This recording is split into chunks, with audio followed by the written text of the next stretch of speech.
suas incertezas.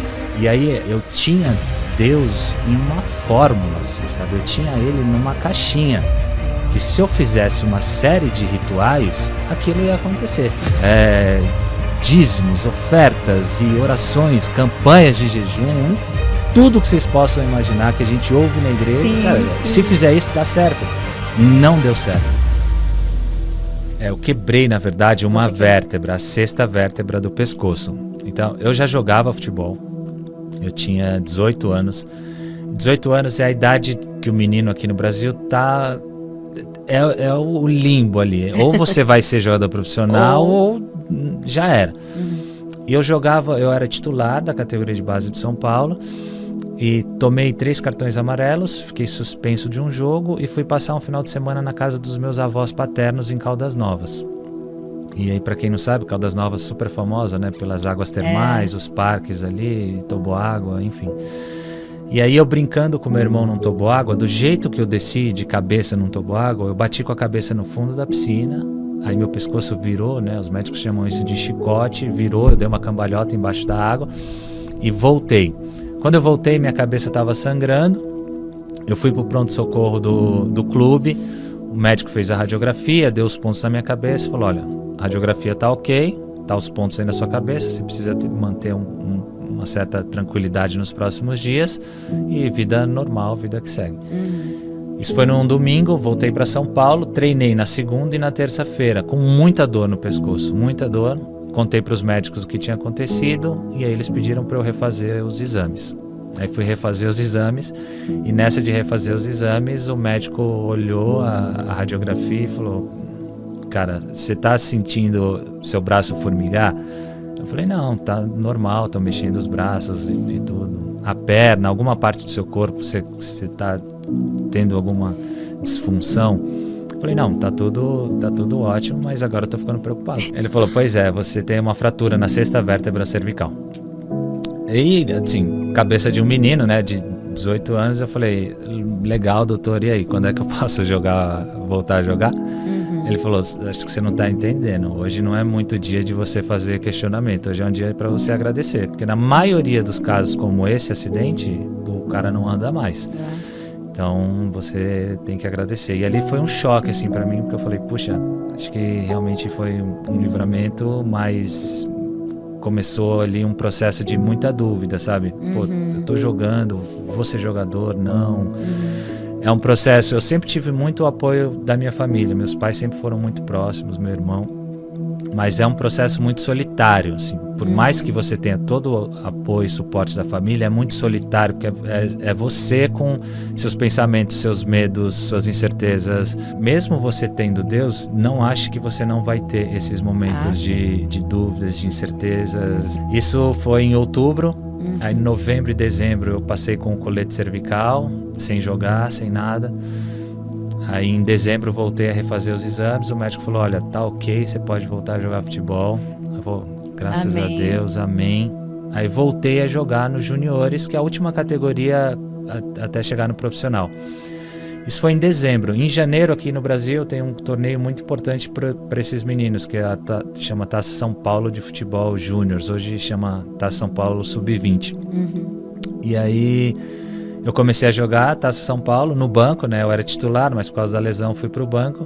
E aí o profissional, no mesmo período, estava começando a disputar um torneio que chamava Rio São Paulo na época. E aí o treinador do profissional estava montando o time e ia buscar meninos na categoria de base. E aí ele pediu pro treinador da categoria de base, falou, olha, eu preciso de um meia e de um atacante. Aí o treinador falou para ele, olha, o atacante eu tenho 2, vou te mandar um dos meus titulares e eu consigo substituir, mas o meu meia eu não vou te mandar para esse jogo, ele é meu capitão, preciso dele nesse jogo, eu sei que mais para frente ele vai ter oportunidade, mas vou mandar o reserva que também tem condições. E quem que era o reserva? Deus faz umas coisas muito loucas, né? Muito sobrenatural. Tava machucado no banco, 2 meses, sabia mais se ia jogar ou não. E aí subi pro profissional, começa a jogar e em 2 meses tem um super jogo, uma final. A gente chega na final desse torneio do Rio São Paulo perdendo de 1-0 no Morumbi. Eu entro no segundo tempo, faço 2 gols. E aí minha carreira como profissional começa ali. Toda essa experiência é uma experiência de fé muito forte para mim. De de fé no sentido de não do pensamento positivo, sabe? De, eu sei que vai acontecer. Não sabia, tinha muitas dúvidas de, puxa, será que eu vou ser mesmo jogador profissional? Será que eu vou voltar a jogar? Vou ter condições de voltar a jogar? Então, aprendi muito a ter uma fé diferente em Deus mesmo, assim, de, cara, eu sei que você tá comigo. Independente do que vai acontecer, se eu vou ser jogador profissional ou não, eu sei que você está comigo. Se não for também, amém, porque eu sei que tem planos maiores para minha vida. Eu, em 2007, eu fui escolhido o melhor jogador do mundo, jogava na Itália, no Milan. Em 2009, eu vou para o Real Madrid, como na época foi a terceira maior negociação da história do futebol. Então eu chego no Real Madrid como o melhor jogador do mundo. Expectativa lá em cima, chegou eu, Cristiano Ronaldo, Benzema, toda essa geração do Real Madrid agora que foi muito vencedora, a gente chegou junto naquela época. Quando eu chego lá, na minha primeira temporada de 2009 para 2010, eu começo a ter um problema físico, uma lesão no pubis, aí vou para a Copa de 2010, depois da Copa tenho que operar o joelho, são 6 meses de tratamento, e aí volta toda aquela questão, né, que eu falei de lesão, que você nunca sabe o que vai acontecer, como que você vai voltar, em quais condições, enfim, é um processo um pouco cruel, solitário, mas que foi muito importante para minha vida.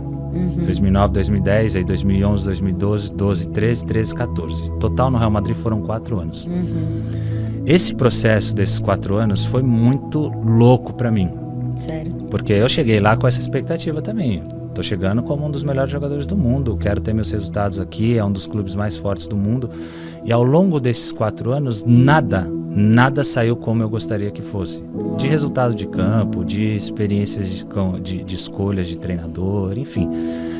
Tudo isso foi muito duro para mim. E o Real Madrid é um clube muito, muito grande e é tudo extremo, tanto pro lado bom quanto pro lado ruim. Sim. Então, pro lado, como eu estava vendo um lado difícil, eu apanhava muito. Então a imprensa criticava muito quando que eu ia jogar, se eu ia ter condições de jogar. E assim, era capa de jornal falando, Kaká, vai embora do Real Madrid, já não tá, mais não é sua hora aqui, vai embora. E assim, eu tinha tanta certeza que eu ia dar certo no Real Madrid, que eu falei, cara, eu não vou embora, eu vou ficar porque eu tenho certeza que eu vou dar certo aqui, que eu vou dar meus frutos aqui, vou ter meus resultados dentro de campo. Então esse processo ao longo desses 4 anos para mim foi um processo de entender bem qual que era a minha identidade, porque foi um momento muito difícil. Eu saio de ser o melhor jogador do mundo em 2007 para ser uma das piores contratações do Real Madrid. Quem que eu sou? Eu sou o melhor jogador do mundo ou eu sou uma das piores contratações do Real Madrid? Então você fica naquela, sabe, naquela indecisão de identidade e tudo mais. E quando eu falo que foi muito importante, foi porque realmente eu entendi qual que era a minha identidade. Assim, a minha identidade aqui é, eu sou filho de Deus e continuo sendo. O meu resultado de campo, a nossa performance, naquilo que você estiver fazendo, a sua performance não justifica e não reflete quem você é. Eu continuei treinando, continuei me dedicando, continuei sendo extremamente profissional ali no Real Madrid. E aí chegou 2013, 2014, minha última temporada ali, a gente chegou na semifinal da Champions. Semifinal da Champions é uma coisa assim maravilhosa. A gente fez um jogo contra o Bayern de Munique em Madrid e eu tava no banco, o jogo tava empatado 1-1 e faltando 10 minutos para acabar o jogo, o treinador falou, agora você vai entrar. Eu falei, cara, hoje é o meu dia, porque eu vou entrar, vou fazer o gol, vou decidir e minha história aqui vai mudar completamente.